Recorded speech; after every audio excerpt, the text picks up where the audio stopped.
Buongiorno a tutti, sono Temosso Giorgio e questo è il mio canale Ligurian Fishing Adventure.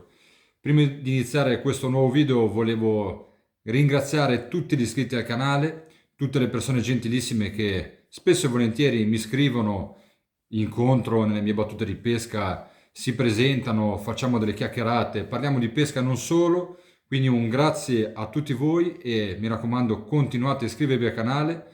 Stiamo iniziando a prendere un bel numero di iscritti e non è niente male, anche perché fondamentalmente il canale lo utilizzo sia per condividere le mie avventure, ma per condividere dettagli di pesca e serve veramente tanto condividere con altri pescatori per poter migliorarsi e continuare a crescere. Detto questo, quest'oggi torneremo alla ricerca di uno dei miei predatori preferiti, la spigola. Inizia a far freddo, mareggiate, il tempo è giusto, tempo di riproduzione, quindi facciamo un po' di attenzione, se abbiamo la possibilità di rilasciare qualche bella femmina non sarebbe male, ma tutti ci dicono, ah ma serve mare, serve schiuma, serve prendersi le onde in faccia, ma che cosa succede se dopo una giornata di mare grosso, di pioggia, il mare cala completamente? Quest'oggi voglio portarvi con me in una battuta che ho fatto in una mattina dove il mare era completamente calato. Quando troviamo queste situazioni, vediamo come nello specifico la spigola non c'è solo quando c'è mare o quando c'è schiuma, quando ci sono le onde di 2 metri. La troviamo soprattutto nei suoi punti preferiti di caccia. Dobbiamo prima individuare i punti di caccia dove trova da mangiare, che siano cefali, che siano altri pesci, e poi andarla a cercare. Ovvio, più la condizione sarà impervia, più le possibilità di non essere visti, perché fondamentalmente è quello.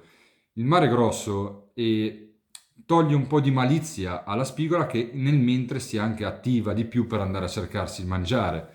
Ma la troviamo anche in situazioni dove l'acqua è trasparente, dove il mare è calmo, è ovvio. Lì sarà la bravura del pescatore a fare la differenza, perché soprattutto lì dovremo andare sul sottile, dovremo cambiare i nostri terminali, dovremo fare tutta una serie di accortezze per fregarla, perché fondamentalmente noi siamo fregatori, dei ladri, cerchiamo di fregare i pesci, è il mestiere del pescatore, quindi non è detto che se l'acqua si è calmata tutto ad un tratto, le spigole non ci sono e questo video sarà la dimostrazione.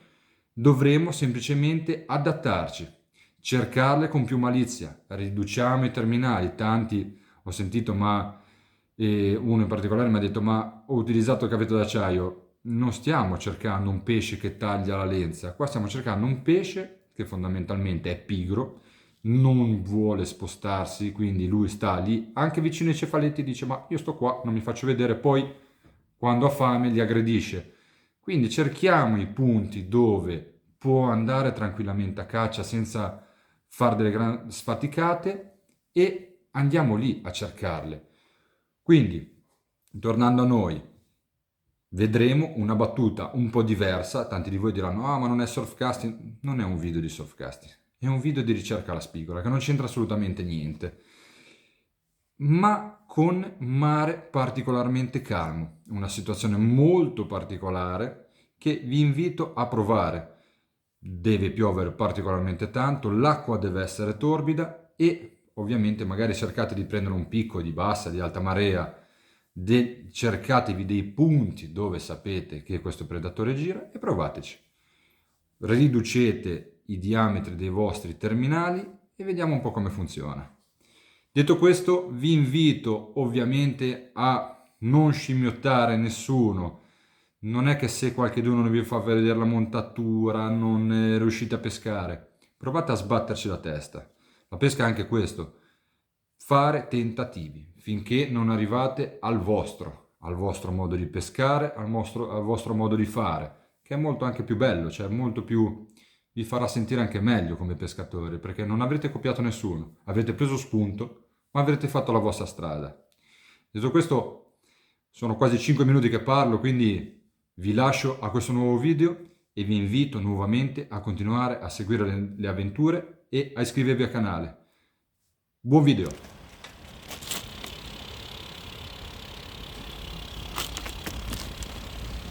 Eccoci qua, pescatina veramente al limite, una fortissima mareggiata per giorni e giorni, anche ieri sera ha piovuto e allora decido di non fare grandissime cose ma venire sotto casa, una situazione abbastanza particolare, mare completamente sceso, acqua veramente torbidissima, fino a poche ore fa praticamente stava piovendo, quindi sta ancora scaricando il torrente che abbiamo qua a fianco, acqua dolce, 2 canne partiti 5 e mezza sul picco di Alta. Sono arrivato un po' tardi stamattina rispetto ai miei standard, 7 e mezza dovrebbe uscire il sole, farò un'oretta in più col cambio di luce magari.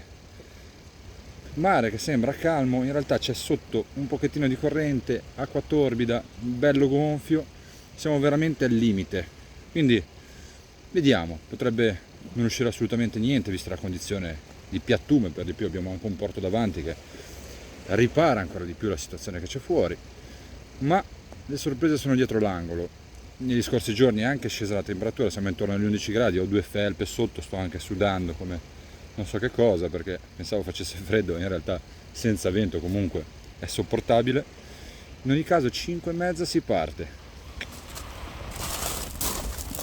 Eccole qua, sempre con me le mie telescopiche Speedmaster Shimano 220 grammi, la canna di sinistra, vecchio modello, colore blu, e con me per la prima volta la Speedmaster nuova, rifatta di pacca 200 grammi, hanno deciso di scendere su qualcosina ma in fatto di grammi ma rimane sempre una gran canna. Preferisco le telescopiche perché sono canne veloci da montare, smontare in caso di emergenza e accompagnano molto quelle che sono le prime partenze del branzino. Il branzino fa le prime partenze forti, poi generalmente si lascia andare a un combattimento molto leggero, ma bisogna accompagnare quelle poche partenze che fa. Se avessi una canna molto rigida probabilmente farei molta fatica e non riuscirei ad accompagnarlo in maniera corretta per poi magari perderlo perché parte e non riesco ad ammortizzarlo.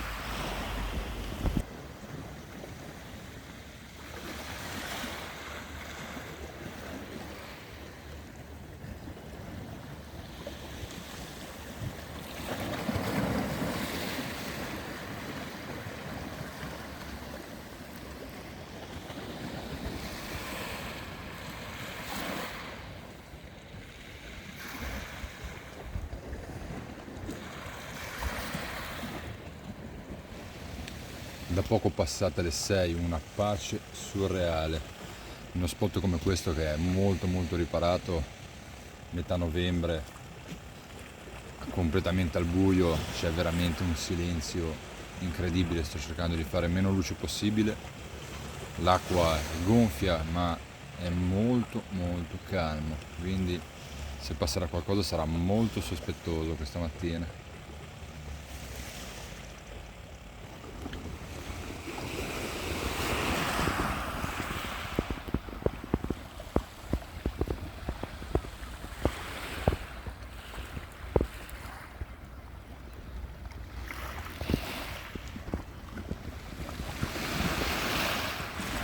Attenzione, 7 e mezza e parte il primo ragazzo. Purtroppo siamo ancora distanti dalla bella stagione, non è malissimo ma stiamo ancora parlando di branzini piccini, quasi da porzione.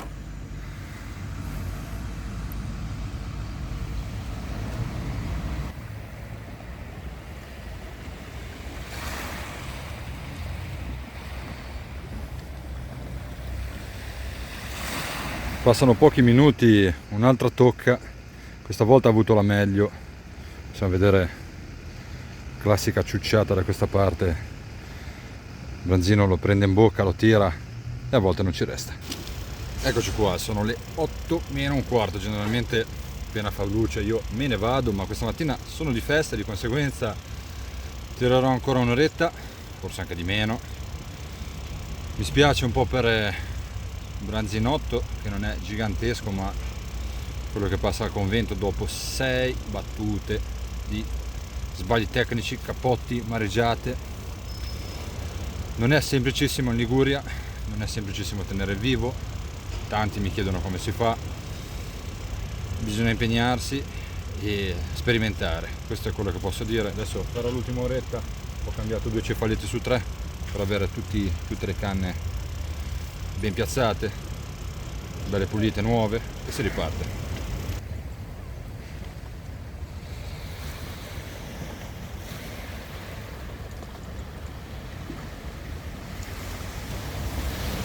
Ma chi c'è qua?